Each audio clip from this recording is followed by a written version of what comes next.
Bonjour à tous, je suis de retour sur mon arbre favori, sur mon point favori. Je suis d'autant plus aidé par le fait qu'il ne fasse pas très chaud aujourd'hui, donc ce qui fait que ça facilite relativement la tâche. J'aimerais pour une fois ne pas être dans un direct d'attaque, mais après ça dépend que de vous. Hein. D'ailleurs c'est le thème de ce débat. La qualité de ce direct ne dépendra que de vous et uniquement que de vous. J'ai mis la charte du direct qui est là, donc je vous invite, vous les 20 personnes qui êtes déjà là, à la liker et à partager le direct. Pour une fois, nous allons réfléchir ensemble. Nous allons réfléchir ensemble parce que nous avons l'habitude de parler sans réfléchir. Et vous allez voir que réfléchir ensemble, ce n'est pas très long. Il suffit juste de vouloir. Vous êtes là, 20 à peu près. C'est un nombre déjà assez considérable. Vous savez qu'en statistique, dès qu'on dépasse 30, on devient assez important. C'est-à-dire qu'un groupe où il y a plus de 30 personnes, ça devient très important et ça peut être soumis aux règles de la loi normale de Gauss. Dès que vous dépassez 30 personnes, on est déjà dans quelque chose d'assez considérable. On est déjà dans quelque chose d'assez considérable. Donc, je vous invite à partager le direct assez rapidement. Et on va se poser quelques questions. Nous avons l'habitude, nous Africains, de déplorer le fait que nous soyons derrière. Qu'est-ce qui pose problème en fait chez nous? Vous pouvez faire pause 2 secondes. Vous réfléchissez tranquillement. A dit voilà, moi Camerounais, j'ai observé la société camerounaise et j'ai tiré, même si vous pensez que c'est farfelu, même s'il y a quelqu'un qui pense que c'est le français qui est le problème, tu te feras fumer, mais c'est important de te faire fumer pour que tu comprennes que tu es dans l'erreur. C'est important. Donc, n'hésitez pas. N'ayez pas honte. Je ne suis pas là pour juger. Vous savez, Hegel dit, l'erreur n'est pas une fatalité. L'erreur, c'est une autre façon de comprendre le monde. En fait, l'erreur intervient dans le processus de connaissance. Il est urgent même de se tromper. Il est urgent de commettre des erreurs. N'ayez pas peur de vous tromper. Si vous lisez Hegel, vous comprendrez que c'est important de faire des erreurs dans la vie. Le problème, c'est celui qui ne vous juge que par rapport à vos erreurs, y compris quand vous en avez déjà tiré les leçons. Une erreur est riche d'enseignement. Une erreur est une richesse en termes d'enseignement. Le fait de se tromper est une autre façon d'apprendre. Tout dépend de comment on appréhende les choses. Si vous commettez une erreur et vous restez à vous apitoyer sur l'erreur, évidemment que ça ne sera plus une source de connaissance. Mais si vous commettez une erreur, en fait cette erreur vous permet de modifier votre connaissance, l'état actuel de vos connaissances. Et donc en cela, une erreur est toujours un apprentissage en fait. Une erreur permet un retour sur nos connaissances. C'est d'ailleurs ce qu'on fait en ingénierie quand vous entendez parler de REX, retour expérience. C'est-à-dire qu'on a théorisé un certain nombre de choses, on a dit que ça marchait comme ça et puis on a fonctionné. Puis on s'est rendu compte que ça ne marchait pas tout à fait comme on a cru, que parfois on s'est planté et là on fait retour expérience. Une erreur, ce n'est pas un drame. Une erreur, ce n'est pas un drame. Si la sécurité aérienne aujourd'hui est sûre, c'est parce qu'on a commis des erreurs qu'on a corrigé. Donc vous comprenez, partant de ce principe, qu'il ne faut pas s'apitoyer sur les erreurs, mais trouver un moyen d'en tirer des enseignements. C'est pour ça que lorsqu'il y a un crash d'avion, il y a obligation de résoudre ce crash. Lorsqu'il y a un accident, il y a obligation de résoudre cet accident. Parce que le monde obéit à une certaine logique. Nous ne sommes que des détails. Nous ne sommes qu'un détail, une poussière à l'échelle de l'univers qui, lui, obéit à une logique. Et donc, si nous faisons partie de cet univers, nous sommes soumis à ces lois de la logique. Nous sommes soumis à ces lois de la matière. Nous ne pouvons pas nous y extraire. Et essayer de s'y extraire, vous voyez que ça pose beaucoup de problèmes. Le monde est logique. Vous n'avez pas, par exemple, une planète qui se déplace dans l'univers sans qu'on ne puisse expliquer son déplacement. Tout déplacement dans l'univers a une explication. C'est ce qui fait dire, par exemple, que l'univers est déterministe. Eh bien, il y a souvent des gens qui confondent le déterminisme. C'est-à-dire que tout ce qui arrive, arrive pour une raison. Le déterminisme, c'est de dire que tout ce qui arrive, arrive pour une raison. Attention, parce que les religieux ont leur façon, eux, de voir le déterminisme. Les religieux, ils voient le déterminisme dans ce qu'on appelle la destinée. Et ça, c'est le côté pervers du déterminisme. C'est-à-dire que c'est de dire que les choses sont écrites d'avance. Ça, c'est la mauvaise interprétation du déterminisme par les religieux. C'est la mauvaise interprétation. En fait, le déterminisme, c'est de dire que chaque chose qui arrive, arrive pour une raison. C'est-à-dire qu'il y a une cause antérieure à cet événement. Chaque chose, par exemple, ce café est entre mes mains, il n'est pas entre mes mains par hasard. Il est entre mes mains parce que je l'ai fait. Et si j'ai pu le faire, il y a bien une cause. C'est parce qu'à un moment donné, il y a des gens qui ont cueilli du café, cultivé du café. En fait, malheureusement, nous pensons souvent que nous sommes maîtres de tout ce qui nous arrive parce que nous n'avons que la vision immédiate des conséquences de nos actes. Mais si nous poussons parfois plus loin, nous voyons aujourd'hui que ce que nous sommes n'est qu'une conséquence d'un certain nombre de choses. Par exemple, au jour d'aujourd'hui, je vous ai souvent expliqué que mon esprit cartésien, mon esprit d'ouverture, n'est pas dû à un hasard. Ça vient de mon père. Mon père n'avait que le CEPE. Il a arrêté l'école en 5e, il est devenu policier. Mais je n'ai jamais vu quelqu'un d'aussi curieux en matière de connaissances que lui. Je n'ai jamais vu quelqu'un qui accordait autant d'importance à l'intelligence que lui. Je n'ai jamais vu, je vous dis sincèrement.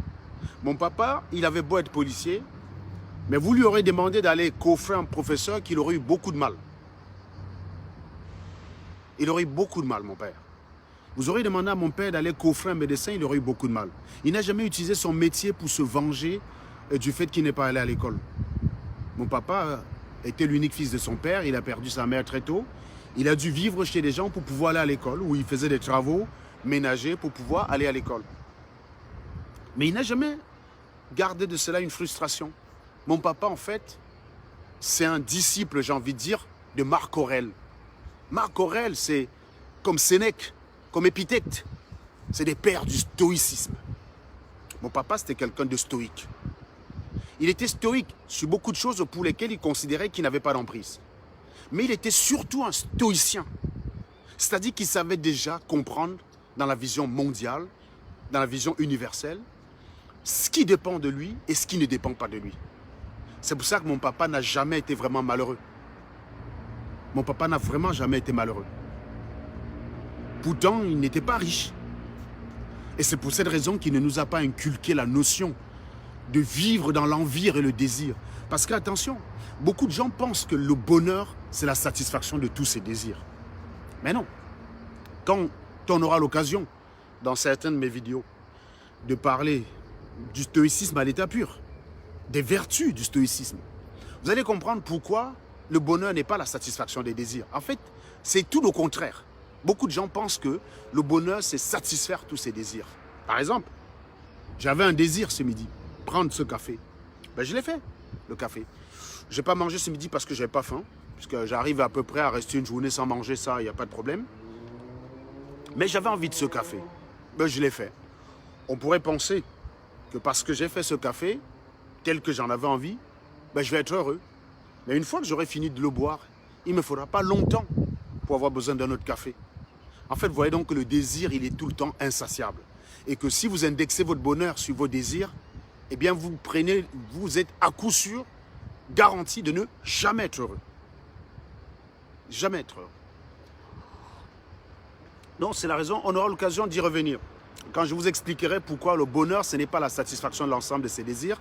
Le bonheur, en fait, parce que les désirs, en fait, par essence, c'est ce qui est extérieur à nous. On désire quelque chose qu'on n'a pas. Et donc, si on commence à indexer notre bonheur sur quelque chose qu'on n'a pas, on est à coup sûr garanti d'être malheureux.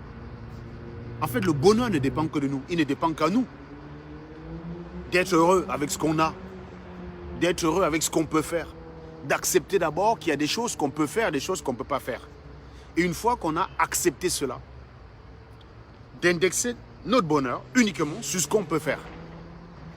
Le stoïcisme, en fait, c'est la philosophie de l'humilité, en fait. C'est d'être humble. C'est de comprendre qu'on n'est rien. Dire qu'on n'est rien ne veut pas dire qu'on est insignifiant. Mais dire que c'est accepter que l'univers existait avant nous. Et l'univers sera après nous. Et que nous ne pourrons, à l'échelle universelle, que durablement, nous ne pourrons pas significativement changer l'univers. Nous ne pouvons pas. Eh bien, quand je dis nous ne pouvons pas, ça ne veut pas dire qu'il n'y a pas d'homme qui ait changé l'univers. Il y a des choses qui ont révolutionné. Il y a des créations humaines qui ont révolutionné notre façon de vivre au jour le jour. Mais quand je parle de l'univers, c'est-à-dire qu'il n'y a rien qu'on pourra, par exemple, faire pour changer la trajectoire de la Terre. Par exemple, si on voudrait changer de soleil, on ne pourra pas, par exemple. Vous voyez? Donc il y a des choses qu'on ne peut pas. Si, par exemple, vous indexez votre bonheur sur un hypothétique changement de trajectoire de la Terre, hein, c'est-à-dire qu'on veut désormais que la Terre ne soit plus la 3e planète, mais la 5e. On veut rapprocher la Terre de la planète Mars pour éventuellement tous filer sur Mars si la Terre devenait polluée. Eh ben, on ne pourra pas. Ça ne dépend pas de nous. Vous voyez, c'est de ça qu'il est question. Donc, j'étais en train justement, on aura l'occasion de revenir sur ces conceptions, comme je vous disais tantôt. Mon père, toute chose arrive avec une raison. Si j'avais eu un papa qui était porté sur les traditions, qui n'était pas curieux, qui croyait plus aux on-dit, qui ne vérifiait pas par lui-même, mon père se définissait toujours comme Thomas. Il disait souvent, je suis Thomas, je vais voir avant d'accepter. Mon père n'a jamais cru une parole sur parole. Mon père, c'était la prudence elle-même. C'était ça, mon père, pour quelqu'un qui n'avait fait que 5e. Pour vous dire en fait que il y a beaucoup de connaissances qui échappent à beaucoup de super intellectuels camerounais que mon papa l'avait intégré de façon naturelle pour quelqu'un qui avait arrêté l'école en 5e. Moi, je peux vous garantir que mon papa, il avait juste un excès d'humilité. Il se rabaissait facilement devant un professeur, devant un ministre. Alors que je pense que mon papa avait les moyens et la connaissance pour challenger ces deux-là. Moi, je lisais beaucoup de journaux quand j'étais petit.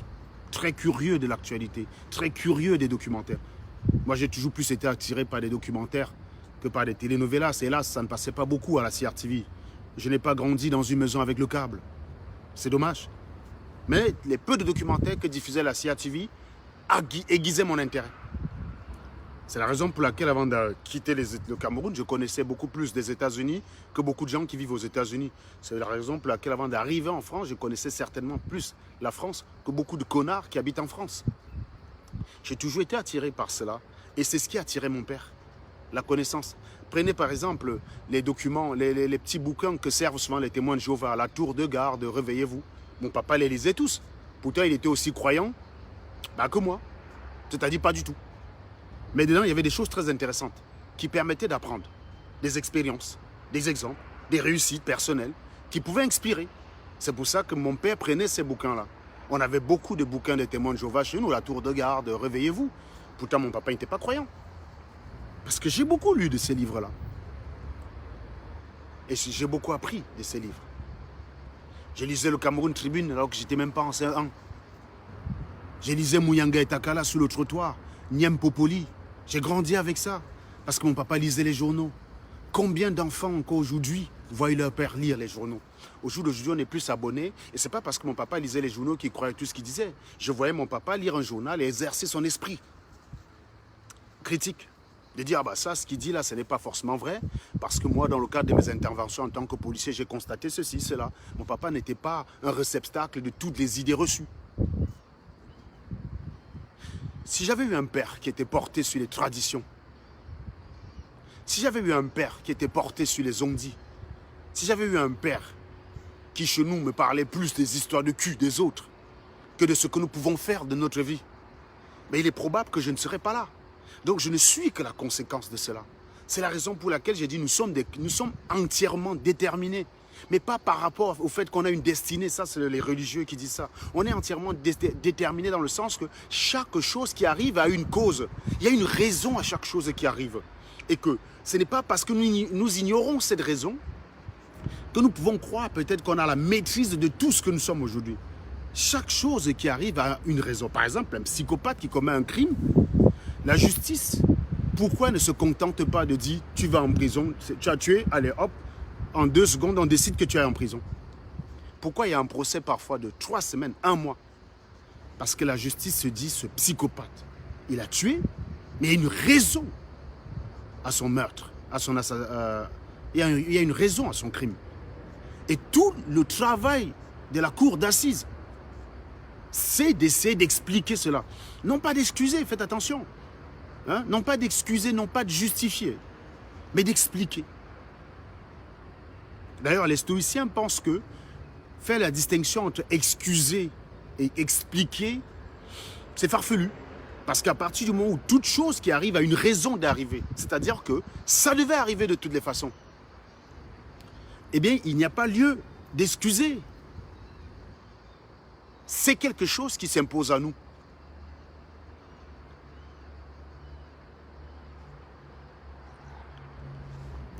Donc, quand je dis que nous sommes entièrement déterminés, ça ne veut pas dire que notre destinée est écrite d'avance, qu'il y a des dieux qui tirent des ficelles. Ça veut dire que tout ce que nous faisons aujourd'hui est la cause d'une série de choses. Ce que Platini et moi sommes aujourd'hui, c'est ce que notre père a été. Et ce que mon père a été, c'est ce que la vie lui a imposé. La vie lui a imposé de ne pas connaître sa mère. La vie lui a imposé d'accepter sa situation. C'est-à-dire que la philosophie du stoïcisme passe par l'acceptation. L'acceptation. D'ailleurs, Hegel dit plus loin que nous avons 3 étapes dans notre vie qui sont déterminantes. Supprimer, conserver et accepter. Pourquoi supprimer? Que les 3 étapes sont nécessaires. Pour répondre, pour vous expliquer ce que Hegel entend par là. D'ailleurs, il y a un terme allemand qui caractérise bien cela, que Hegel a mis en place pour ceux qui sont allemands, c'est Aufhebung. Ça veut dire à la fois supprimer, conserver et accepter. Voilà, ça c'est le fameux Aufhebung de Hegel. Pourquoi Hegel dit ça? Si je prends par exemple un couple, au début, c'est romantique. Vous vous aimez, vous ne retenez que les qualités chez l'autre. Et puis, il arrive un moment où vous franchissez une certaine étape de votre relation. Donc vous décidez de vivre ensemble. Et donc, à partir de là, se produit un nouveau phénomène. Là où vous ne voyez que des qualités à votre homme, vous commencez à voir ses défauts. Vous commencez à dire, ah ouais. Et puis au final, vous ne voyez que ces défauts-là. Et enfin, il arrive que vous arrivez à faire avec. Ça, c'est quand ces défauts sont ce qu'on peut dire défauts réconciliables. Puis il y a des moments où vous ne pouvez pas vivre avec. C'est-à-dire que c'est un défaut majeur, c'est-à-dire qui conduit à un différend irréconciliable. Et là, vous vous séparez. Alors, c'est là où le fameux Aufhebung de Hegel se met en place. Il y a d'abord, dans un premier temps, vous supprimez. Là, vous supprimez le numéro de la personne, puisque vous êtes séparés, vous ne voulez plus rien entendre de la personne, vous ne voulez plus rien comprendre de la personne, vous supprimez son numéro, vous le bloquez sur WhatsApp, vous le bloquez sur Facebook, vous essayez de ne plus aller dans les lieux où vous allez le trouver. Si vous savez qu'il fait ses courses au Super U de Clisson, vous n'allez plus aller là, vous allez aller plutôt faire vos courses au Super U de Montaigu, par exemple. Si vous savez qu'elle fréquentait le gymnase de Clisson, ben vous allez essayer d'aller à un gymnase à Basse-Goulaine. Ça, c'est la partie suppression.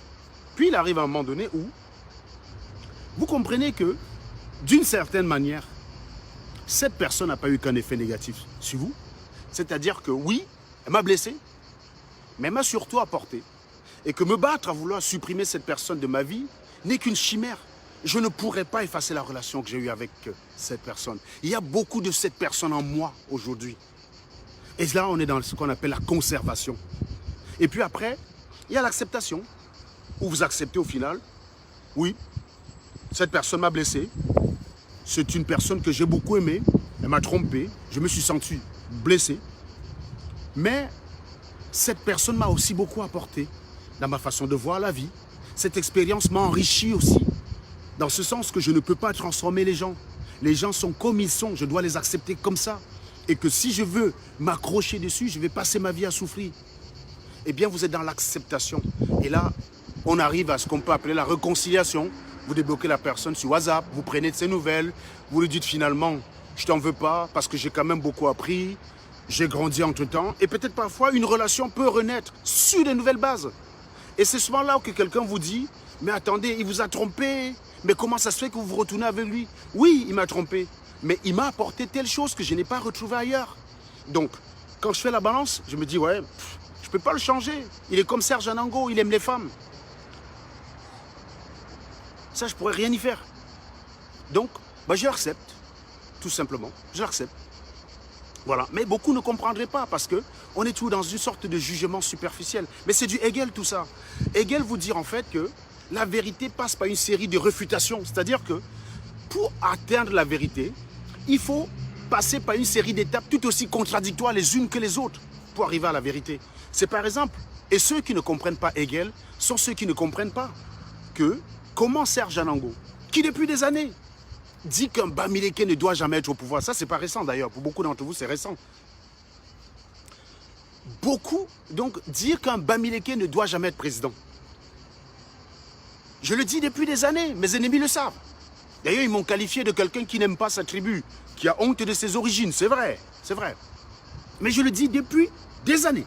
Je crois que si j'ai des camarades qui font terminale, qui ont de la bonne mémoire, ils vont vous dire pourquoi à cette époque, je pensais déjà qu'un Bamileke ne doit jamais être au pouvoir. Que je ne prenais jamais la candidature d'un Bamileke à une élection présidentielle. Jamais.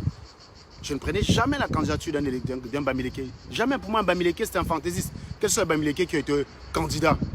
Zongan. Qui peut prendre Zongan au sérieux sur une affiche de campagne? Personne ne peut prendre Zongan au sérieux. Qui peut prendre Jean Ndjenga au sérieux? Mais personne. Il y en a eu d'autres candidats, on ne connaît même pas leur nom, tellement ils étaient fantaisistes. Donc, pour moi, il était difficile, voire clairement impossible de prendre un Bamileke au sérieux. C'est quelque chose qui est viscéralement ancré en moi. Mais alors, beaucoup de gens m'ont demandé, ceux qui m'ont connu à cette époque, surtout ceux de Ngouaikele, qui me voyaient jurer de cela quand j'étais à l'université. D'ailleurs, les élections de 2004, c'est l'année où je suis parti. Je suis parti 2 mois avant, en septembre. Et Paul Biya a été réélu en novembre. Et mon papa est décédé juste quelques temps après. Mais mon papa a participé à la campagne de Paul Biya. Il a activement participé à la campagne de Paul Biya puisqu'il travaillait avec les Kenen Donfak. Donc mon papa, c'était un sardinat. Donc logiquement, vu que j'ai beaucoup tiré de mon père, on se demande, mais pourquoi ton papa était sardinat, ta maman était à l'OF, RDPC, ton oncle, pour qui tu as beaucoup de considération, même si vous ne vous entendez pas aujourd'hui, ancien maire de Tchang et aujourd'hui adjoint à la mairie de Tchang, sardinat, comment ça se fait qu'avec tout ça, tu es quand même allez soutenir un Bamileke? Eh bien, c'est du Hegel. Hegel dit que quand vous avez une vérité, il faut parfois la soumettre à la contradiction. Pour moi, c'était du Hegel que de dire à un moment donné, de renoncer à ce que je crois connaître. Parce qu'il faut savoir, Hegel vous dit qu'il y a toujours une différence entre ce que nous connaissons et ce que nous croyons connaître. Et chaque erreur, si nous avons l'humilité de le reconnaître, modifie clairement ce que nous croyons connaître. Donc, peut-être que je croyais connaître qu'un Bamileke ne peut pas être au pouvoir. En soumettant cela à la contradiction, par exemple en allant soutenir Maurice Kamto, en acceptant la possibilité que Maurice Kamto soit candidat, je suis passé par une contradiction avec moi-même. Eh bien, je me suis ouvert l'esprit, parce que la vérité, c'est ça. Et je vais prendre un exemple très simple tout à l'heure, juste après ce développement. Je me suis soumis à cette contradiction avec moi-même, pour faire l'expérience, soumettre ma vérité à l'épreuve des faits. Il a fallu pour ça fréquenter avec des gens qui ne comprennent pas la politique. Et donc bien comprendre justement qu'ils ne peuvent pas faire la politique. Si je ne les avais pas fréquentés de près, je serais resté à l'état de ma théorie, ça serait ce que je crois vrai, mais je n'aurais pas vérifié si elle est vraie. On vérifie une proposition en le soumettant à la contradiction. En la soumettant, autant pour moi. On vérifie une proposition en la soumettant à la contradiction.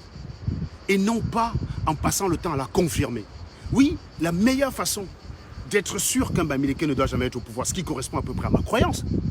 Mais c'est à un moment donné de soutenir un Bamileke et de le voir lui-même s'écraser, se casser la gueule, faire preuve d'immaturité pour confirmer qu'un Bamileke ne peut jamais être au pouvoir. J'aurais pu ne pas soutenir Maurice Kamto, j'aurais pu directement soutenir Paul Biya.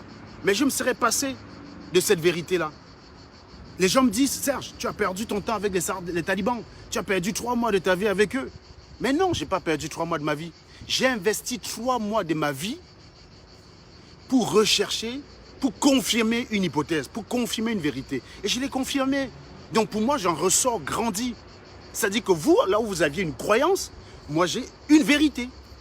Parce que le propre des croyances, c'est qu'elles se présentent toujours à nous comme une vérité en fait. Celui qui croit que la sorcellerie existe, à aucun moment il pense que c'est une connaissance. Il croit connaître que la sorcellerie existe. Il y a toujours le verbe connaître qui se glisse quelque part à un moment donné. Il croit connaître que la sorcellerie existe. Mais en réalité non, puisqu'il n'a jamais soumis cette assertion à l'épreuve de la contradiction. La vérité, en fait, passe par une série de réfutations. Pour être sûr qu'on est dans le vrai, il faut soumettre sa proposition à une série de réfutations. C'est-à-dire qu'il faut être prêt à la contradiction. Moi, je pense qu'un Bamileke ne peut pas être président. Et ça fait 7 mois aujourd'hui, depuis janvier, pardon, que je demande à quelqu'un qui s'y connaît en politique du Cameroun de venir débattre avec moi et m'expliquer que je me trompe. Vous remarquez que je n'ai pas eu un seul candidat. Ça fait 7 mois. J'ai décrété début janvier que cette année, pour moi, devait être à traquer les Bamileke et à leur dire leur vérité. Je pense que jusqu'ici, que je ne suis pas dans le mensonge, puisque je ne fais pas que parler et fuir, contrairement à Niamsi, qui est d'ailleurs le père de la dialectique, qui doit maîtriser mieux que moi la dialectique. La dialectique, c'est ça, c'est de soumettre, comment dire, c'est de soumettre sa vérité à une série de contradictions pour après la confirmer. La dialectique, elle est là. C'est de faire preuve d'une série d'oppositions pour aboutir à quelque chose de vrai. Donc, Niamsi, Cameroun, Ouah Franklin, qui est professeur de philosophie, ce qui n'est pas mon cas, saurait d'ailleurs que quand il fait une conférence, s'il était proprement dialecticien au sens hegelien du terme, il saurait qu'une fois qu'il a fini ce qu'il appelle conférence ou distribution des petits pains spirituels, il doit se soumettre à la contradiction. Il doit ouvrir l'antenne et de dire « je souhaite avoir un contradicteur ». L'a-t-il déjà fait? Non. Donc il est clairement en contradiction avec ce qu'il transmet comme précepte. Il est en contradiction. Il est même en rupture avec cela. C'est même pas la contradiction. C'est une cassure, c'est une rupture tout court. Eh bien moi, ce n'est pas ce que je fais. Moi, je fais des directs. Et de temps en temps, j'ouvre la ligne. Vous allez remarquer que ceux qui arrivent ne parlent que très rarement du fond. Ça tourne très rapidement autour de ma personne qui leur pose un certain nombre de problèmes. Ça ne tourne pas au fond. Au thème, ça ne tourne pas sur ce que je défends. Moi, je défends des thèmes. Mais je n'attends pas que vous m'aimiez ou pas. Que vous m'aimez ou pas n'a aucune espèce d'impact sur ce que je dis. Ça, c'est la partie irrationnelle, c'est la partie émotionnelle. Et Spinoza, si je ne me trompe pas, disait ceci. Je ne sais pas si c'est Spinoza ou Hegel, parce que ces deux-là, quand même, sont un peu... Disait ceci. L'émotion nous a servi et la raison nous libère. Vous êtes esclave de vos émotions et vous êtes maître de votre raison. C'est ça la différence. Vous êtes esclave de votre émotion. Vous êtes esclave de vos émotions. Mais vous êtes maître de votre raison. Et donc, la dialectique au sens hegelien du terme, c'est ça, c'est de se soumettre à la contradiction depuis janvier. Ne dis-je pas depuis que sur ce que je déclare sur les Bamileke, si un Bamileke convaincu que je me trompe, parce que je ne suis pas dans un règlement de compte, je vous dis là que c'est des choses qui sont viscéralement ancrées en moi. Ma mère doit le savoir, puisque j'ai déjà eu à discuter de ça avec ma mère. Mon père doit le savoir. J'avais même dit à ma mère que je ne peux pas vivre avec une fille qui est profondément ancrée sur les traditions Bamileke. Je peux sortir avec une Bamileke, mais il faudrait que ce soit une Bamileke qui, comme moi, soit consciente des dards, des trous qu'il y a dans la culture Bamileke, du désastre qu'elle peut occasionner. Une fille qui est profondément ancrée dans les traditions, on ne peut pas s'entendre. On ne peut pas s'entendre. Ce n'est pas que je critique ma culture, mais sachez soumettre à la contradiction. Admettons que vous pensez que la culture Bamileke est la meilleure. N'est-il pas de bon ton de dire, tiens, voilà un Serge qui s'y oppose. Ça serait bien, c'est une bonne chose. Parce que débattre avec Serge permettrait d'élaborer les contours et d'en ressortir une vérité. Quel sorcier s'est déjà soumis à l'épreuve de la contradiction? Aucun. Quel croyant s'est déjà soumis à l'épreuve de la contradiction? Aucun. On ne peut pas dégager la vérité, au sens, que ce soit au sens hegelien, que ce soit même au sens cartésien du terme. On ne peut pas dégager une vérité d'une chose qui n'a jamais été soumise à l'épreuve de la contradiction. On ne peut pas. On ne peut pas dégager une vérité dans ce sens-là. C'est important quand vous avez une vérité de vous intéresser à ceux qui ne pensent pas comme vous, de débattre avec eux. Je souhaite débattre sur le fond avec quelqu'un qui ne pense pas comme moi sur la question Bamileke. Je souhaite fortement. J'aimerais que quelqu'un me prouve que je me trompe. Là, je modifierais mon point de vue. Ça voudrait dire que pendant longtemps, j'étais dans l'erreur. Mais sachez que l'erreur n'est jamais totale. Elle n'est que partielle, l'erreur. Et d'ailleurs, c'est toujours Hegel qui le dit. L'erreur au sens hegelien du terme n'est jamais totale. Elle est toujours partielle. Prenez les mathématiques. Quand vous commencez les mathématiques, moi j'ai mon fils qui a 5 ans là. Et actuellement, il compte 1, 2, 3, 4, 5. On lui explique, c'est des nombres. Pour l'instant, on ne lui dit pas qu'il est en train de travailler sur l'ensemble des entiers naturels. Ce sera un concept beaucoup plus fort pour lui. Là, mon fils, comme tel qui compte, il croit que tous les nombres, c'est ça. Et vous vous souvenez du fameux « cela ne se peut pas ». Quand on vous demandait de faire 2 moins 3 en CM1, 2 moins 3 en CM1 ou CE2, on vous disait soustraction impossible. Cela ne se peut pas. À cette époque, c'est qui dans l'absolu est un mensonge. Mais est-ce que c'est un mensonge à ce moment? Non. On est obligé de vous soumettre à cette erreur-là parce qu'il est important de procéder étape par étape. Et donc la connaissance passe par une série d'erreurs. Moi, j'ai pensé pendant longtemps que 2 ne pouvait pas être divisé par 3. C'est quand je suis arrivé en CE2, quand on a vu les nombres décimales, qu'on nous a expliqué que non, 2 peuvent être divisés par 3. Tu rajoutes un 0 devant, tu rajoutes un devant 2, ça fait 20. Hein, et tu mets un 0, tu mets la virgule. Et ensuite, tu fais comme c'était 20 divisé par 3, et ça te donne 666 ou je ne sais pas trop quoi là. C'était ça. C'était ça. Mais pourtant, 2 classes plus tôt, on m'expliquait que 2 divisé par 3, ce n'était pas possible. Et en CM1, CM2, on m'expliquait que 2 moins 3, ce n'était pas possible. Cela ne se peut pas. Tu fais 3 moins 20, cela ne se peut pas. Ce qui était faux, ce qui était une erreur. Mais une erreur utile, une erreur par laquelle je devais passer. Il faut, avant d'entamer les nombres relatifs, que j'ai intégré l'ensemble des nombres entiers naturels. Mon fils, je ne vais pas lui parler de 2 moins 3. Dans sa tête, aujourd'hui, ça ne se conçoit pas. Il ne comprend pas. Donc, ce serait absurde de lui imposer cela. Donc, c'est tout à fait normal de l'induire en erreur en lui faisant croire que tout ce qu'il apprend là, c'est les nombres. Mon fils, il ne connaît pas 2,3. Pour lui, ça n'existe pas. Si tu lui mets 2,3, il va te dire que ce n'est pas un nombre, que la virgule n'a rien à faire là. Mais c'est une erreur. Et donc, oui, au sens hegelien du terme, une erreur n'est jamais totale. Elle n'est que partielle. C'est-à-dire qu'elle cache toujours une connaissance, elle cache toujours un versant de la connaissance. C'est la raison pour laquelle il ne faut pas avoir peur de se tromper. Il ne faut pas avoir peur de se tromper. Donc, moi, j'ai tout à fait l'humilité de dire que si quelqu'un peut venir dans un débat, me montrer que pendant 38 ans, je me suis trompé sur la question de Bamileke, eh bien, moi, j'en sortirai enrichi. Pour les autres années, c'est quelque chose qui va enrichir ma connaissance. Je prends un exemple simple. Vous êtes en train de faire un trajet. Bon, j'ai par exemple Havre de Paix qui organise un anniversaire chez lui. Et là, je m'en vais. Je décide d'aller à cet anniversaire. Je prends Isaac Titi qui est là comme passager. Donc, on arrive à un carrefour alors que je m'apprête à prendre une route que j'ai l'habitude de prendre très souvent pour faire ce trajet. Isaac me dit, mais non Serge, prenons cette route-là. Elle est plus rapide. On va gagner du temps. Il y a 2 possibilités.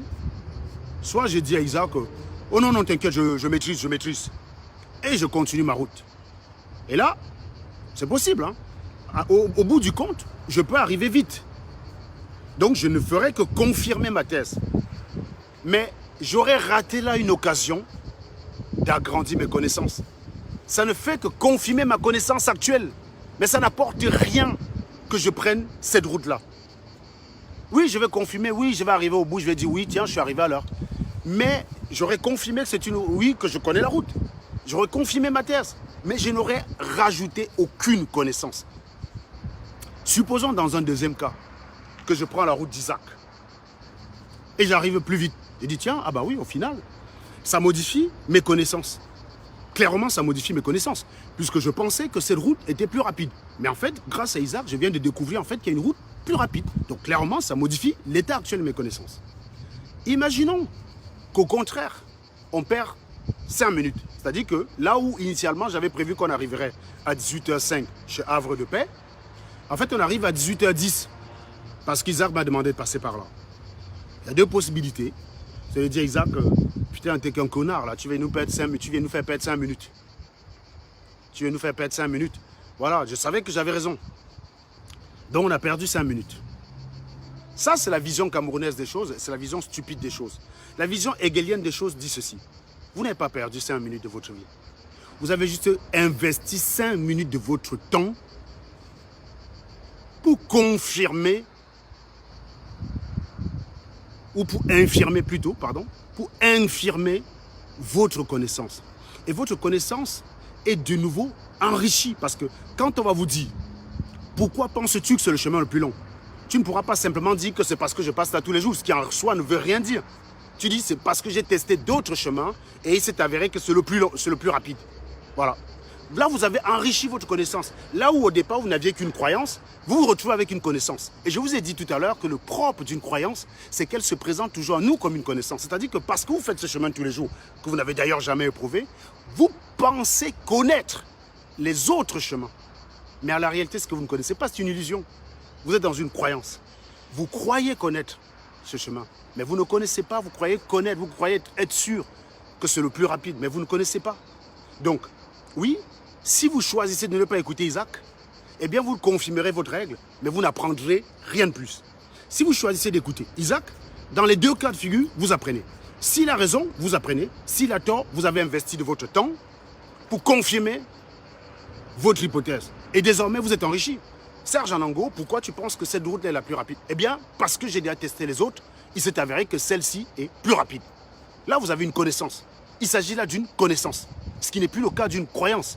Parce que dans le premier cas, si Isaac m'avait dit, mais pourquoi tu passes sous là? J'aurais dit, bah, je passe sous là parce que c'est plus rapide. Il m'aurait demandé, mais comment tu sais que c'est plus rapide? J'aurais dit, oh, bah, parce que j'en ai l'habitude.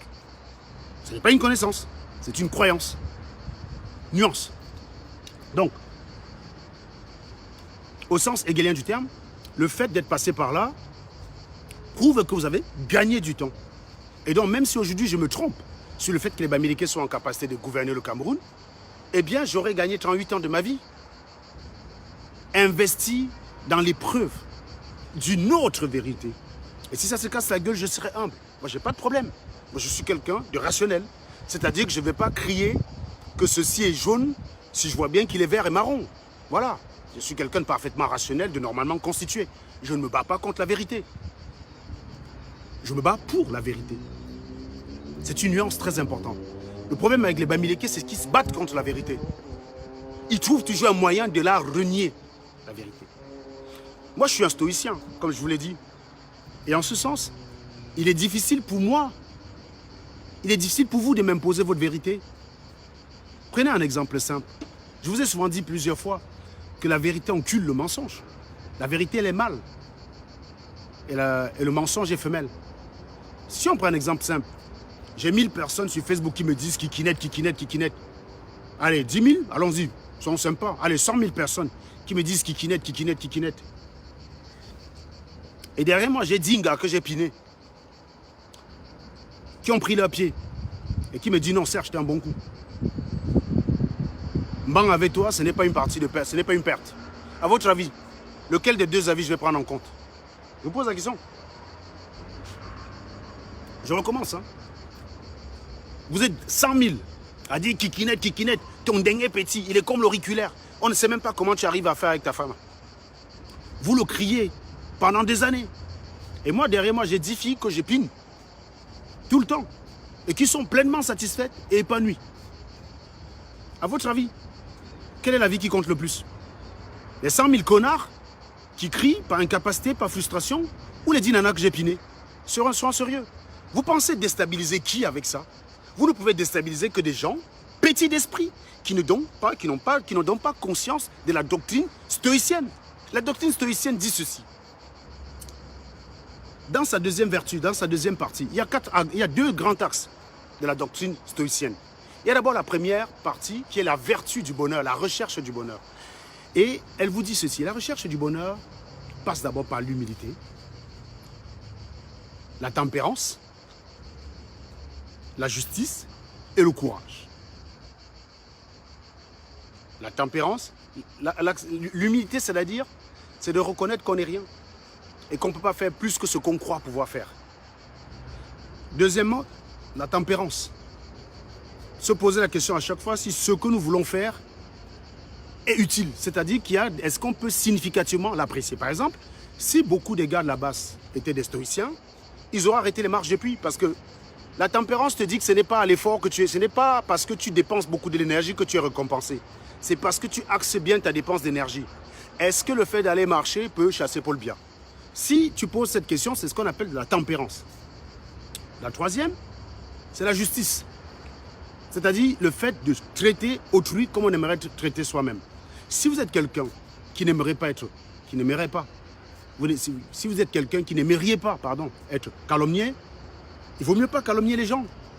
Mais si vous êtes quelqu'un qui aimerait apprendre tous les jours, ben, il vaut mieux accepter. Il vaut mieux aussi distiller votre savoir. C'est-à-dire que si vous aimez apprendre comme moi, il est aussi bien de transmettre votre savoir à qui veut. Il ne tient qu'à eux. Moi, ma responsabilité, c'est de vous apprendre ce que je connais. Mais je ne suis pas responsable si vous n'en voulez pas. Je ne contrôle pas cette partie-là. Et c'est du stoïcisme. C'est la deuxième vertu du stoïcisme. Eh bien, la deuxième vertu du stoïcisme, c'est ce qu'on appelle la dichotomie stoïcienne. C'est-à-dire que tout ce qui nous entoure, tant dans le domaine de l'étendue, c'est-à-dire ce que Descartes appelle l'étendue, hein, c'est la matière matérielle, par opposition à ce qui est spirituel. Hein. Descartes, c'est le père du dualisme. C'est le fait que on scinde de tout en ce qui est matériel et ce qui est spirituel. Ce qui est matériel, c'est ce qu'il appelle l'étendue, et ce qui relève de la pensée, donc spirituelle, c'est la deuxième partie. Et c'est d'ailleurs là où Spinoza et lui ne sont pas d'accord, parce que Spinoza et lui disent que c'est les deux attributs d'une même entité, à savoir la nature ou Dieu. Parce que Spinoza ne vise qu'une chose, à nous expliquer Dieu. Voilà. Mais c'est là où c'est vraiment le parfait, là où chez Descartes, les deux sont face à face, la pensée et l'étendue.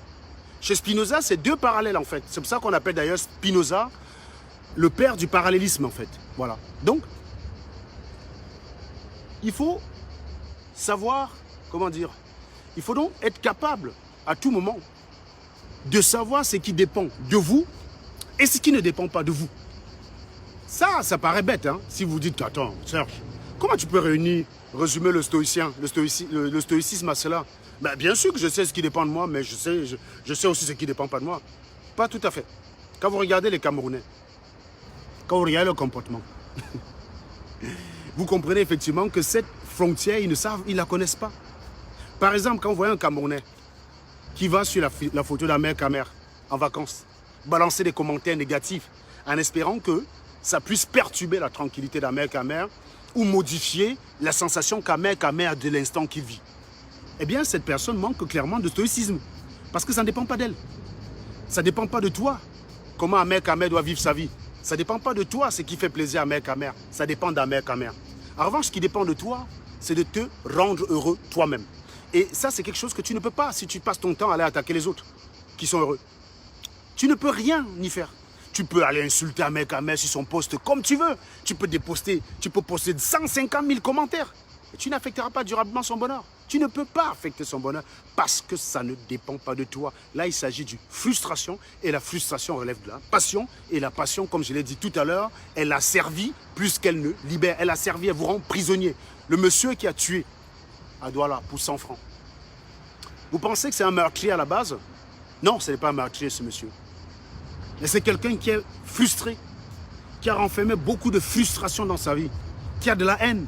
Ces gens qui tapent les voleurs. S'ils étaient des personnes qui voulaient une rectitude morale au Cameroun, ils seraient les premiers à aller tabasser les directeurs. Dès qu'on lui dit que Mekouloum Vondo a volé telle somme, ils seraient tous sur Mekouloum Vondo pour le tabasser, le brûler. Or, ça n'arrive jamais. Parce qu'ils sont faibles avec les forts et ils sont forts avec les faibles. Ils ont des frustrations en eux qu'ils déversent. C'est ce qui se passe d'ailleurs dans la basse. Les gens de la basse aujourd'hui, c'est des frustrés. Pourquoi? Parce que là, ils ont pensé que Chassé Paul Biya dépendait d'eux. Ce qui n'est pas possible. Et ça, je le dis depuis le premier jour de la Révolution. Chassé Paul Biya dépend du peuple camerounais, mais pas d'un groupuscule de personnes en baigne.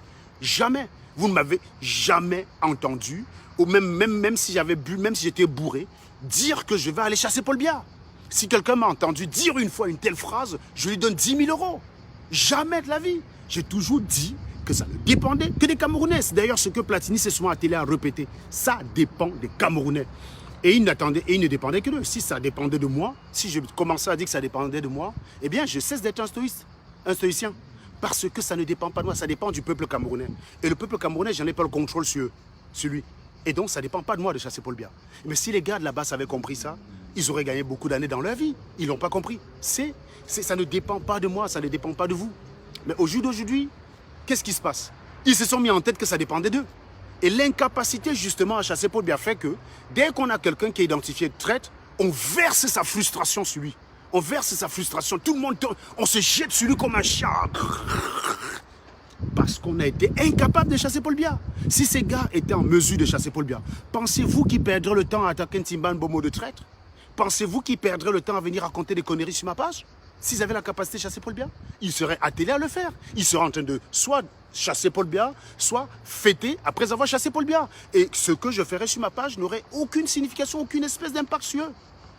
Mais c'est l'incapacité d'arriver à cela. Et ça, c'est parce qu'ils se sont donné un objectif inatteignable. Un objectif, donc clairement, les résultats ne dépendaient pas d'eux. Quand je m'en vais en classe, les résultats dépendent en partie de moi. Ça dépend aussi de la qualité de l'enseignement. Mes résultats à l'école dépendent de deux paramètres. La qualité de l'enseignement et ma qualité à moi en tant qu'étudiant. Et j'ai envie de dire, si on veut regarder le ratio de proportionnalité, j'ai envie de vous dire que ça dépend à 75% de moi, puisque l'enseignant ne me donne pas tout. Il ne tient qu'à moi d'aller faire mes propres recherches, plutôt que d'être sur Internet à écouter les ragots. Ça dépend donc à 75% de moi, les résultats à l'école. Mais les résultats de mes camarades de classe ne dépendent pas de moi. Quand on affecte le proviseur de mon lycée que je n'aime pas, ne dépend pas de moi. Ça dépend de quelqu'un d'autre. Donc clairement, si je me fixe ça comme objectif, j'ai beaucoup de chances d'échouer. Et c'est ce que les gens de la base n'ont pas compris, la tempérance. Ça, c'est très important. Et l'une des autres vertus, comme je vous ai dit, c'est la justice, le fait de traiter autrui comme soi-même. Vous ne pouvez pas venir vous réjouir, soi-disant, que Collège Dana m'aurait cassé la gueule, vous commencez à danser, et vous venez vous plaindre quand je me réjouis qu'on ait cassé la jambe de Winnie Savannah. Vous n'êtes pas stoïcien. Le stoïcisme, c'est d'abord traiter l'autre comme soi-même. C'est l'une des 4 vertus du stoïcisme. Traiter l'autre comme soi-même. Si vous êtes malade du coronavirus, vous ne prenez pas les précautions et vous prenez le risque de contaminer les gens alors que vous savez malade, eh bien vous n'êtes pas stoïcien. Parce que vous n'aimeriez pas être contaminé par la méprise, par la mégarde d'une autre personne alors que vous êtes sain. Donc si vous êtes malade, faites aux autres ce que vous aimeriez qu'ils vous fassent. Ça, c'est une des vertus du stoïcisme. Oui, c'est pour ça que je ne calomnie pas les gens. Parce que c'est pas que je m'en fous, j'aimerais pas qu'on me calomnie. Ça, je n'ai pas de contrôle là-dessus. Vous pouvez me calomnier tant que vous voulez. Ça ne change rien sur ma vie. Donc, que j'aime ou que je n'aime pas, je n'ai aucun contrôle là-dessus. Il ne tient qu'à vous de le faire par moi. Je ne peux pas vous empêcher de me calomnier. Je n'ai aucun contrôle là-dessus. Mais en revanche, moi, je ne calomnie pas les gens. C'est tout. 4e vertu du stoïcisme, c'est le courage. Le courage dans l'éthique et dans la morale, bien sûr. Vous voyez un enfant qui se noie, vous allez le sauver. C'est du courage. En revanche, vous jetez sur un train parce que vous voulez sauver un enfant, ce n'est plus du courage, c'est du suicide. Ça ne fait pas partie du stoïcisme. Si vous vous rendez compte que la situation vous échappe, il faut l'accepter. Il faut l'accepter. Il ne faut pas essayer de faire l'impossible. Les gars de la base auraient tous gagné à se rendre compte que la situation les échappait. Avec toutes ces séries de scandales, c'est des indices clairs, concordants, convergents et inéluctables de la preuve que tout leur échappe. Ils ne contrôlent plus rien, même pas eux-mêmes. Même plus les troupes. On ne contrôle plus personne.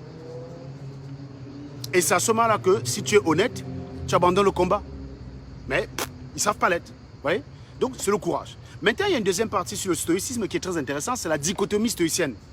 À savoir, comme je vous ai dit tout à l'heure, que tout se scinde en deux. Ce qui dépend de moi et ce qui ne dépend pas de moi.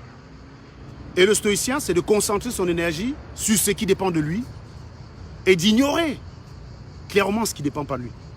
Et j'aurai l'occasion de revenir là-dedans, en longueur. C'est la raison pour laquelle je dis que quand on a une vérité, il faut la soumettre à l'épreuve de la contradiction pour être sûr qu'elle est vraie. C'est le but des expériences scientifiques. On ne fait pas une expérience scientifique pour confirmer une théorie. On l'a fait pour l'infirmer. Et c'est en échouant de l'infirmer qu'on confirme qu'on a réussi. C'est la démarche scientifique. Elle est hegelienne, c'est la philosophie. C'est la philosophie de la dialectique. C'est-à-dire se soumettre à une contradiction. Bien que je sache qu'un Bamileke ne peut pas aller au pouvoir, ça c'est une théorie que j'ai. Je fais l'expérience de me mêler à un groupuscule Bamileke qui soutient un candidat Bamileke. Si j'ai abouti à une contradiction avec ma thèse, j'en sors grandi. Et bien, comme tu arrives au pouvoir, il devient un très grand président. Et je considère que je me suis trompé et j'en suis enrichi d'une nouvelle connaissance.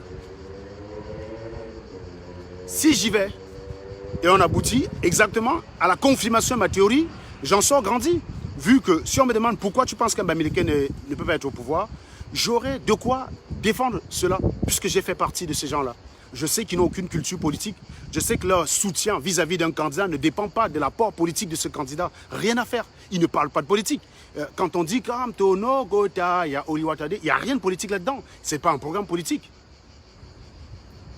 Il n'y a rien de politique dans ça. Il n'y a rien. Et donc, on ne peut pas être celui qui dit, en fait, qui attaque les Ekandans que Paul Biya, ayop, ayop, ayop. Et d'ailleurs, les Ekandans ne se contentent pas que de dire Paul Biya, ayop, ayop. Quand ils veulent défendre Paul Biya, ils défendent Paul Biya qui est son bilan. Alors, est-ce que le bilan de Paul Biya est parfait? Évidemment, non. Non, il n'est pas parfait dans son bilan. Il est perfectible. Celui de Macron non plus n'est pas parfait. Celui de Donald Trump non plus n'est pas parfait. Donc, le bilan de Paul Biya est perfectible. C'est évident. Mais les Sardinats ont au moins ce courage. En défendant le bilan de Paul Biya, c'est de rappeler les actes que Paul Biya a posés. Quand vous défendez Maurice Kamto, vous défendez Maurice Kamto sur la base de quoi? Déjà de quelque chose de faux, puisque vous lui attribuez tout seul le mérite de Bakassi, alors qu'il a travaillé avec un collège. Il n'est pas géomètre topographe. Il n'est pas géographe. Il n'est pas géophysicien pour analyser la composition des roches internes au sol. Il n'est pas mathématicien. Il n'est pas ingénieur. Il y a eu plusieurs personnes qui ont travaillé, un collège de spécialistes, tous divers et variés. Il a été simplement le technicien qui a mis ça juridiquement, qui a mis en musique toute cette composition. Ici, la musique, c'est le droit. Il n'était pas seul d'ailleurs, parlant de droit. Sauf qu'on n'entend pas les autres se revendiquer cela. Donc, c'est déjà basé sur quelque chose de faux. Maintenant, deuxième chose. Pourquoi vous voulez Kamto soit au pouvoir? Parce que vous dites qu'il a gagné. Lequel de vous donc a la preuve qu'il a gagné? Quand je demande à un taliban pourquoi Kamto a gagné, il me dit, toi tu disais qu'il a gagné. Ce qui est quand même une aberration. Puisqu'aujourd'hui je suis considéré comme un traître. Ça fait plus d'1 an et demi que je suis considéré par vous comme un traître. Comment pouvez-vous avoir un combat dont l'essence même du combat dépend de quelqu'un que vous appelez traître? C'est une aberration. C'est une absence de logique. Donc, ils n'ont pas de preuve. Donc, basé sur quelque chose de faux. En revanche, les Sardinats, ils ont ce qu'ils appellent preuve. Puisque sans que vous ne puissiez réfuter leur preuve, ça reste une preuve. Ils ont quand même eu le mérite de présenter des preuves. Il faudrait les réfuter si vous avez des preuves. Vous n'avez pas réfuté ces preuves. Attention, il faut faire la différence entre réfuter et nier. Nier, c'est se contenter de dire Paul Biya n'a pas gagné. Réfuter, c'est de dire Paul Biya dit qu'il a gagné, voici ses résultats. Et je vais vous démontrer pourquoi ces résultats ne sont pas cohérents. Vous apportez des arguments logiques, objectifs et factuels.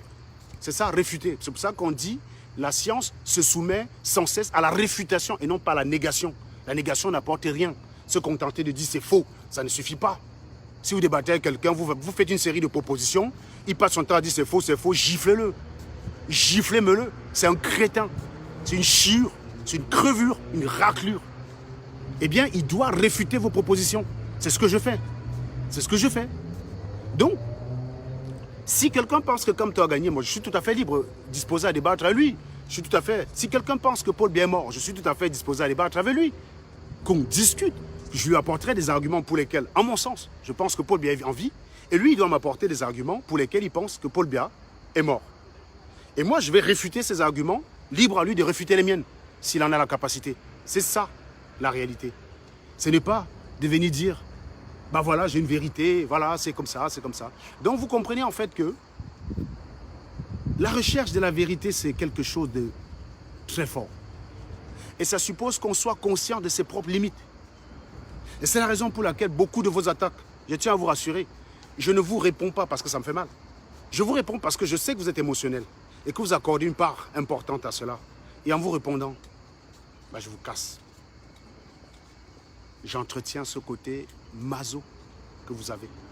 J'entretiens ce côté maso que vous avez. Par exemple, vous dites kikinette, kikinette, mais quand je vous réponds, c'est pas parce que ça change quoi que ce soit. C'est pas en criant kikinette que mon dingue va diminuer. C'est pas en criant kikinette que les gars que je pine vont commencer à dire je n'ai plus mot. Le jour où ça va arriver là, je vais dire que vous avez un impact là-dessus. Mais pour l'instant, votre impact est nul à ce niveau-là. Pourquoi ça devrait m'affecter? C'est ça, ce stoïque. Est-ce que je peux vous obliger à trouver que j'ai une baramine? Non. Est-ce que je peux vous obliger à donner une taille honorable à mon dingue? Ça ne dépend pas de moi. Ça dépend que de vous. Vos observations ne dépendent que de vous. Et donc, ce qui ne dépend pas de moi ne m'affecte pas. Ce qui ne dépend pas de moi n'a pas à m'affecter. Ce qui dépend de moi, c'est mes performances vis-à-vis d'un gars que je pine. Là, pour le coup, un gars que j'ai piné me dit tu es nul. Là, je dois prendre ça en compte. Parce qu'effectivement, ça dépendait de moi. Il tenait qu'à moi d'être bon. Donc j'en tiens compte. Et c'est pour ça d'ailleurs que quand tu pines une gars, c'est urgent qu'elle te dise que tu es nul si tu es nul. C'est important, c'est hegelien. Ah, vous vous êtes planté, ah putain, tu pinais une Bamileke. Tu faisais 10 secondes, mais comme dans le cerveau de l'anga, on lui avait expliqué qu'elle est simplement là pour être un réceptacle du sperme du mec. La jouissance, elle ne connaissait pas. Donc tu faisais 20 secondes à l'intérieur, tu jouissais, l'anga te serrait comme ça en disant que non, tu es bon. Et donc tu as fini par te convaincre que tu es un bon pineur. Eh bien, il faut être capable de passer par une écan. Parce que l'écan, si tu fais 20 secondes, tu finis, elle va te dire, tu es nul. Elle va te fumer correctement. Alors une bassa, je vais vous dire, moi, quand j'étais en fac, quand je savais que je recevais une bamie dans ma chambre d'étudiant, je m'en foutais, moi. Donc je savais que je n'ai pas la pression. Je pouvais même faire 10 secondes dedans, j'en avais rien à foutre. Quand c'était une bassa ou une boule, Platini le sait, on prenait une douche. C'est-à-dire que quand je savais qu'une gars arrive, que c'est une écan ou une bassa, gars, je voyais la voiture à la douche. Je ne partais pas prendre la douche parce que j'étais sale. Si vous voyez ce que je veux dire. Je partais prendre la douche pour remettre un peu les compteurs à zéro pour éviter un accident. Voilà. C'est ça du stoïcisme. C'est ça du stoïcisme en fait. Connaître ses capacités et ses limites. Par exemple, une Bamileke n'est pas très exigeante. En plus, elle est nulle. Alors il ne manquerait plus que ça, qu'elle soit nulle et elle te demande de lui faire grimper au rideau. Ça ne dépend pas de moi. La partie qui dépend de moi, je la contrôle. Mais si vous êtes très bon et vous avez une gars qui est coincée du cul, vous ne pourrez rien faire. Si tu es très bon, tu as une gars qui, on lui a appris que non, la vraie position c'est missionnaire. Que les autres positions des blancs là, je ne suis pas dedans. Mon frère, qui a joué en missionnaire? Missionnaire, tu jouis comment en missionnaire? C'est impossible. C'est impossible. Donc le mec, donc la nana te dit non, non, non, on m'a dit que c'est missionnaire. Bouf, tu vides tes couilles et tu te barres. C'est tout. Maintenant, quand tu sais que tu reçois une bassa ou une écan, il ne faut pas te louper, mon ami. Parce qu'après, elle ne revient plus. Hein. Ça ne revient plus. Tu te loupes, elle ne revient plus. Et pour éviter un accident, il faut être prêt. Donc c'est pour ça qu'on avait une drôle de tendance à aller prendre une douche quand on savait que c'est une écan ou une bassa qui allait venir dans notre chambre. On prenait une douche. Je ne vais pas dans les détails. C'était pas parce qu'on était sale. Même si j'avais pris une douche à 10 h et que je savais que la nana arrivait à 13 h, à 12 h 30 et que j'étais resté dans ma chambre toute la journée, croyez-moi, à 12 h 30, j'allais prendre une douche.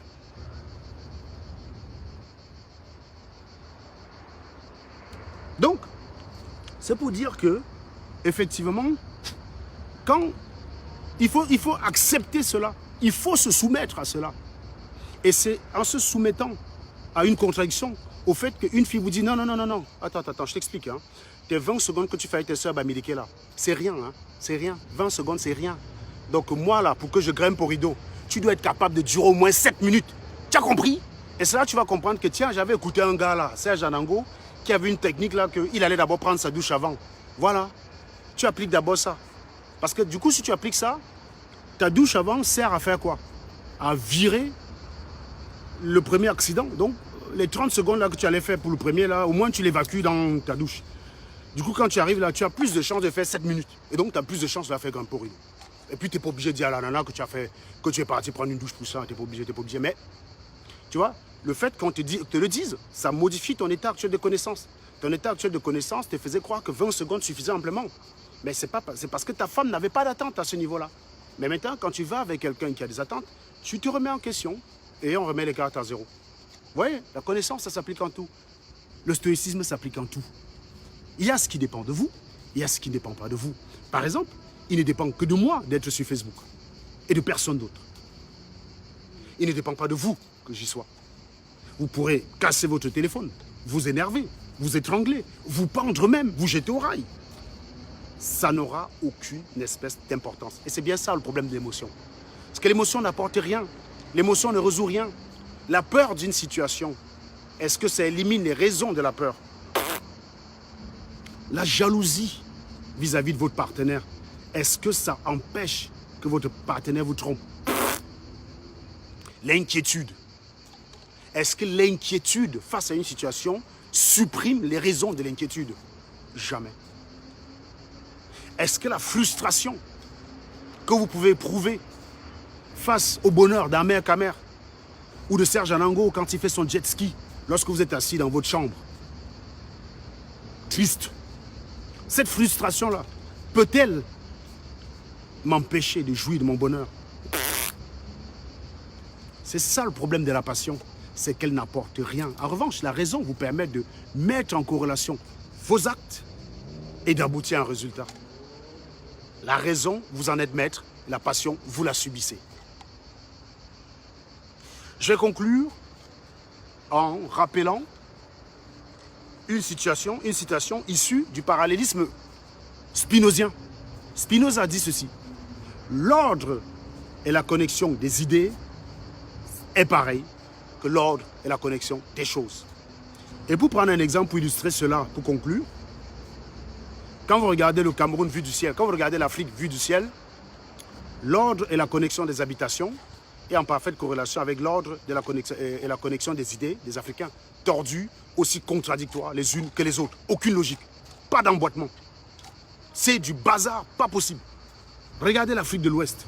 Vous avez eu la chance de prendre un avion au-dessus des États-Unis. Regardez comment sont rangées les maisons. On dirait des élèves en rang groupé. C'est une discipline hallucinante. L'ordre et la connexion des idées est exactement la même que l'ordre et la connexion des choses. Ça, c'est de Spinoza. Et comme je vous ai dit, Spinoza est un philosophe de la totalité. C'est d'ailleurs l'un des précurseurs de ce qu'on appelle en philosophie le monisme. D'où le terme le monisme spinozien. Hein. Le monisme, c'est cette discipline philosophique qui pense que l'être, l'âme et la matière, l'esprit et la matière ne font qu'un. C'est le monisme. Et donc, chez Spinoza, c'est ça. Vos actions ne sont qu'une corrélation de comment vos idées sont connectées. Quand vous êtes tordu dans le cerveau, vos actions sont tordues. Comment expliquer qu'une personne qui combat Paul Biya vienne sur une photo où j'ai mis une belle maison, dit que au Cameroun, quand tu as une maison comme ça, c'est que tu n'as rien eu. Mais il ne se rend pas compte de la conséquence de ce qu'il vient de dire. C'est-à-dire en fait que si au Cameroun, ma maison, c'est rien, ça voudrait dire que beaucoup de Camerounais ont cette maison. Or, en France, déjà, je sais que ce n'est pas le cas. Avoir une maison comme la mienne déjà en France, ce n'est pas donné. Donc tu es en train de m'expliquer que le Camerounais vit mieux que le Français. Et donc ça veut dire que le bilan de Paul Biya n'est pas si négatif que ça. Et si le bilan de Paul Biya n'est pas si négatif que ça, mais il faut laisser même son cadavre à Etouti. Si le Camerounais peut dire que la maison de Serge Anango est banale par rapport à la mienne, ça veut dire que le Camerounais lambda vit de façon générale au-dessus du Français lambda. Et dans ces cas, pourquoi des gens beaux-arts alors? Il faudrait peut-être leur expliquer qu'attention les gars, vous ne savez peut-être pas dans quel Cameroun vous vivez, mais voilà le Cameroun. Et donc ça veut dire que Paul Biya a réussi pendant 38 ans à avoir un niveau de vie camerounais qui dépasse ce niveau de vie français. Ça, c'est ce qui se passerait si tu avais un ordre de connexion d'idées dans ta tête et de constater que oui, cette phrase est une aberration. Tu la sors parce que tu attaques Serge Anango, mais tu ne te rends pas compte à quel point c'est une contradiction. Ça aboutit à une impasse et ça sape ton propre combat. Une autre personne m'a aussi dit l'autre jour que oui, il croit que quoi cet ingénieur-là, hein? Moi, je lave les assiettes aux États-Unis, mais l'école que je paie à mes enfants, c'est 10 fois le salaire d'un ingénieur. Ou alors ce que je gagne pendant 10 ans. Ah bon? Si on part sur 60 000 euros net à l'année, hein, 5 000 x 12, ça fait 60 000 euros net. Tu multiplies par 10, ça fait 600 000 euros. En dollars, ça fait à peu près 800 000 $. Donc vous m'expliquez qu'un mec qui lave les assiettes aux États-Unis peut payer une école de 800 000 $ à son enfant? Combien d'écoles aux États-Unis valent 800 000 $? Eh bien, si tu peux payer 800 000 $ à ton enfant, ça veut dire qu'à toi seul, tu pouvais financer Survival. Ça veut dire que lorsqu'il y a un problème dans la base et qu'il faut cotiser de l'argent, vous ne devriez pas avoir du mal à lever 7 000 €. Les cotisations du bus, 1 an, 7 000 € bloqués. Cotisation pour le hold-up électoral à Paris, pendant 3 mois, pour aboutir à 14 000 € que ni tu as bouffé. Cotisation de Survival, plus de 8 mois aujourd'hui, plus de 4 mois aujourd'hui, à peine 700 000 €. Mais comment ça se fait? Voilà donc Bertie Le Camille qui est arrivé avec Prince Aimé. Il veut que vous l'aidez, Prince Aimé. Vous êtes simplement riche. Quand vous êtes en face de moi, et quand il faut faire preuve de mécénat, où on peut voir l'étendue de vos richesses, vous vous cachez. Vous vous rendez compte? Donc vous voyez que, comme ils n'ont pas une connexion des idées cohérente, eh bien ils ne se rendent pas compte de l'absurdité de la situation. Et c'est les mêmes absurdités des situations quand vous allez construire dans des zones interdites à la construction. L'ordre et la connexion des idées est pareil que l'ordre et la connexion des choses. Et la meilleure illustration, c'est aussi les toilettes. Quand vous arrivez dans une toilette en France, c'est propre, c'est nickel. Vous pouvez dormir, vous pouvez même manger à l'intérieur. Essayez de faire ça dans une toilette Bamileke à Bafoussam. Je vous laisse juge. Mesdames, Mesdemoiselles, Messieurs, j'espère que vous avez passé un bon moment à ma compagnie. Je suis venu avec une question. Je suis parti sans la réponse. je n'ai pas eu de contribution à cette question. J'espère qu'en commentaire de ce direct, vous allez essayer de répondre à la question. Et on fera un direct ensemble, on fera la synthèse. Lisez bien, monsieur, vous êtes 100. Et j'aime bien les directs comme ça parce que comme vous n'êtes pas 100, je n'ai pas eu à dévier de mon cadre. Je n'ai pas eu à insulter qui que ce soit. Je suis resté bon jusqu'au bout pour dire que les directs de qualité, il ne faut pas beaucoup de gens. Parce que dès lors qu'il y a un nombre important, il y a du mauvais grain qui s'y glisse. Donc, j'aimerais souvent que dans les directs de ce type, que les abrutis s'abstiennent. Ça permet de laisser les gens profiter de la substantifique morale de ce que j'ai à dire. J'ai posé une question très importante. Venez, on réfléchit sur nos problèmes. Pour vous, c'est quoi la cause du problème du Cameroun? Pour vous qui me regardez, vous êtes 70.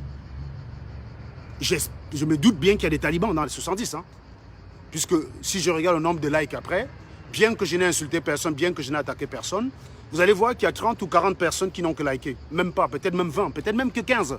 En gros, il n'y a que 15 personnes sur 70 qui ont trouvé intéressant, qui ont trouvé riche ce que je viens d'exposer, qui ont appris des choses. Dommage pour ceux qui n'ont rien appris. Ils vont continuer dans leurs erreurs, continuer à aller détester les gens qui ne les connaissent pas, continuer à être jaloux des personnes qui n'en ont rien à foutre de leur vie, et ils vont souffrir. Ce n'est pas moi qui vais souffrir, c'est eux qui vont souffrir. Ne commencez pas tout de suite, s'il vous plaît. Ne vous contentez pas d'une seule phrase de Xavier Abel. Essayez de développer votre point de vue, s'il vous plaît. Ça me permet peut-être ce soir, lorsque je vais me mettre en direct, de faire une synthèse de vos commentaires et on en débat. Même si vous vous trompez, soyez de bonne foi simplement. Ne faites rien sans attaque. Contentez-vous de dire, je pense que le problème du Cameroun, c'est ceci. Et de développer, s'il vous plaît. Faites l'effort de développer. C'est important. Ne faites pas que balancer les mots. Audrey Squidmer, s'il vous plaît. Je veux un développement. Je veux un débat à la fin de ce direct. Chacun va dire, je pense que le problème est celui-là, voilà pourquoi, énoncer une série de prémices et aboutir à une conclusion. C'est la démarche intellectuelle. Même si vos prémices sont faux, lorsqu'on va faire le direct ensemble, je me contenterai simplement de vous le dire, je ne serai pas dans l'attaque. Ce n'est pas un direct d'attaque. Je ne suis pas là pour vous attaquer, je ne suis pas là pour vous humilier, je ne suis pas là pour vous ridiculiser. Je me contenterai simplement, dans les cas nécessaires, de vous dire, ici, là, il y a une erreur de raisonnement qui ne tient pas. Donc, oui, peut-être la conclusion est bonne, mais les prémices ne sont pas bien agencées les uns des autres, c'est tout. Donc, mettez ça en commentaire et on va débattre. Vous avez le droit de penser que c'est Paul Biya. Il faudrait simplement dire que c'est Paul Biya. Et naturellement, quelqu'un a le droit de penser qu'au jour d'aujourd'hui, en 2020, le plus gros problème du Cameroun, c'est Maurice Kamto. Il faut simplement qu'il ait des arguments logiques et cohérents. Pas d'émotion, s'il vous plaît. Pas d'émotion. Si vous savez que vous allez être émotif, abstenez-vous. Permettez qu'on ait un débat cohérent. Et évidemment, tous ceux qui vont s'écarter du sujet seront purement et simplement bloqués. Celui qui est dans l'attaque ou quelqu'un qui insulte la position d'une autre personne sera simplement bloqué. Je veux que vous contredisez la position de votre contradicteur avec des éléments objectifs, logiques et cohérents. C'est tout. Et le soir, on essaie peut-être de faire un direct ensemble et on discute de tout ça. Ça se passera 21h30, 22h. Je vous remercie. Si le volume a été bon, je vous prie de liker, que je sache le nombre de personnes sur l'ensemble de ceux qui m'ont suivi, que je sache ceux qui étaient vraiment intéressés, ceux qui ont appris. Évidemment, si vous avez appris beaucoup de choses et que ça modifie à peu près votre façon de voir la vie, je vous remercierai bien évidemment en commentaire de faire votre témoignage. Ça me permet de savoir si je suis dans la bonne voie ou si ce que je fais sert à quelque chose ou si ça ne sert à rien. Ne vous contentez pas que de regarder et de ne rien dire. Ayez l'humilité de dire « j'ai appris ». C'est aussi par là que l'apprentissage passe. Je vous souhaite un bon après-midi. Au revoir.